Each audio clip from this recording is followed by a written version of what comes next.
Hindu marriage act 1955 অনুযায়ী হিন্দু বিবাহ হতে গেলে 5টি নিয়ম আমাদের ফলো করা নিহাতি আবশ্যক। পয়েন্ট নম্বর 1, বিবাহর পূর্বে পতি এবং পত্নী কারোর সঙ্গে অবৈধ সম্পর্ক হয়ে না থাকবে।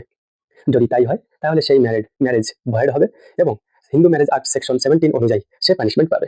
Point number 2, mental disorder. বিবাহের সময় পতি এবং পত্নী তাদের মস্তিষ্ক ঠিক থাকবে এবং মনুষ্যত্ব ঠিক থাকবে এবং নিজের ঠিক মতামত দিতে পারবে বিবাহের জন্য। তাই না হলে বিবাহ ভয়েডেবল হবে এবং by the court of law 12(1)(b) অনুসারে সে ম্যারেজ ভয়েডেবল হয়ে যাবে। সেকশন 5(3) এজ হাজব্যান্ডের 21 ইয়ার কমপ্লিট হয়ে থাকবে এবং পত্নীর 18 বছর কমপ্লিট হয়ে থাকবে। Point number 4, prohibited relationship. মানে প্রহিবিটেড রিলেশনশিপ যদি হয়ে থাকে তাহলে সে ম্যারেজ ভয়েড হবে এবং সেকশন 18 অনুযায়ী হিন্দু ম্যারেজ অ্যাক্ট 18 অনুযায়ী সে পানিশমেন্ট পাবে।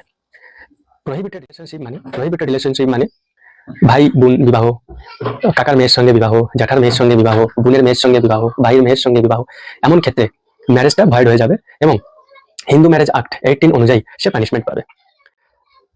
হিন্দু ম্যারেজ অ্যাক্ট 5(5) যদি আমরা দেখি তো সেইখানে সপিণ্ডা মানে 5 যদি আমরা দেখি তো সেইখানে সপিণ্ডা মানে মার তিন পিঢ়ি এবং বাবার 5 পিঢ়ির ভিতরে যদি ম্যারেজ হয় তাহলে হিন্দু ম্যারেজ অ্যাক্ট 1955 সেকশন 5 অনুসারে সেটা ভয়েড হবে এবং হিন্দু ম্যারেজ অ্যাক্ট 18 অনুসারে সে পানিশমেন্ট পাবে।